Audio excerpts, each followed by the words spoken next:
नमस्कार, आप देख रहे हैं आर्यावर्त टाइम्स। बिहार के पशुपालकों के लिए एक बड़ी खुशखबरी सामने आई है। राज्य सरकार ने दूध उत्पादन बढ़ाने और पशुपालकों की आमदनी मजबूत करने के लिए एक व्यापक योजना तैयार की है। मुख्यमंत्री नीतीश कुमार ने शनिवार को सोशल मीडिया पोस्ट के जरिए इस योजना की जानकारी दी। बताया कि यह पहल सरकार के साथ निश्चय 3 कार्यक्रम के तहत लागू की जा रही है, जिसका उद्देश्य कृषि में प्रगति, देश में समृद्धि। सरकार का यह प्लान न सिर्फ डेयरी सेक्टर को मजबूत करेगा, बल्कि ग्रामीण अर्थव्यवस्था को भी नई रफ्तार देगा। आइए विस्तार से जानते हैं यह योजना क्या है, इससे किसे फायदा होगा और कैसे बिहार के लाखों पशुपालकों की जिंदगी बदल सकती है।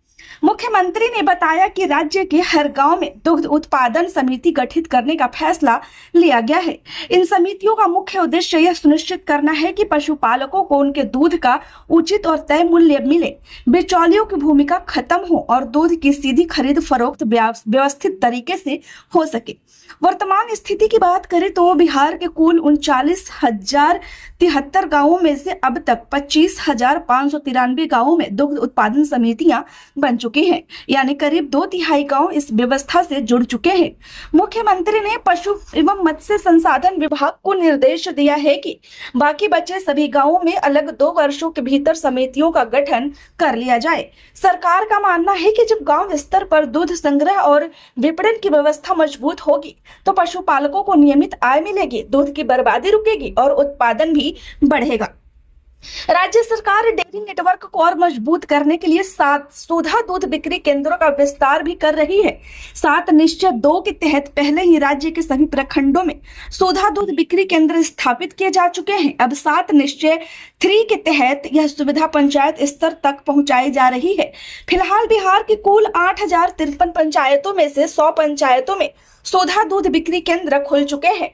सरकार ने लक्ष्य रखा है कि वित्तीय वर्ष 2026-27 के अंत तक बाकी सभी 7,953 पंचायतों में भी ये केंद्र स्थापित कर दिए जाएंगे। इसका फायदा यह होगा कि गांवों में ही लोगों को शुद्ध दूध और दूध उत्पाद आसानी से उपलब्ध होंगे। साथ ही दूध की बिक्री के लिए किसानों और पशुपालकों को दूर शहरों या बाजारों पर निर्भर नहीं रहना पड़ेगा। महिला उद्यमिता को क्या मिलेगा, आइए जानते हैं।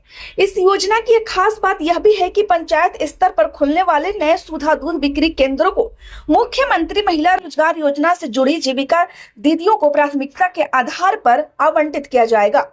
इससे ग्रामीण क्षेत्रों में महिलाओं को स्वरोजगार मिलेगा, उनकी आर्थिक स्वतंत्रता बढ़ेगी और वे अपने परिवार की आमदनी में मजबूत योगदान दे सकेंगी। दुग्ध उत्पादन समितियों के माध्यम से दूध की सीधी खरीद होगी, जिससे बिचौलियों का दखल कम होगा और पशुपालकों को सही दाम मिलेंगे। नियमित भुगतान व्यवस्था, संगठित डेयरी नेटवर्क के तहत दूध देने वाले पशुपालकों को समय पर भुगतान होगा, जिससे उनकी आर्थिक स्थिरता बढ़ेगी। उत्पादन बढ़ाने के अवसर, जब दूध बेचने की स्थायी व्यवस्था होगी तो पशुपालक ज्यादा पशु पालने और बेहतर नस्ल अपनाने के लिए प्रोत्साहित होंगे। स्थानीय स्तर पर रोजगार, दुग्ध समितियों, संग्रह केंद्रों और बिक्री केंद्रों के संचालन से गांवों में ही रोजगार के नए अवसर पैदा होंगे। सरकार का मानना है कि डेयरी सेक्टर के विस्तार से केवल पशुपालक ही नहीं बल्कि पूरा ग्रामीण इलाका लाभान्वित होगा। दूध उत्पादन, प्रोसेसिंग, परिवहन और बिक्री से जुड़े हजारों नए रोजगार अवसर पैदा होंगे। इससे गांवों में ही आय के साधन मजबूत होंगे, पलायन में कमी आएगी और स्थानीय बाजारों में आर्थिक गतिविधियां बढ़ेंगी। साथ ही राज्य में दूध और दुग्ध उत्पादों की उपलब्धता बढ़ने से पोषण स्तर में भी सुधार होगा। खासकर बच्चों और महिलाओं के स्वास्थ्य पर इसका सकारात्मक असर पड़ेगा।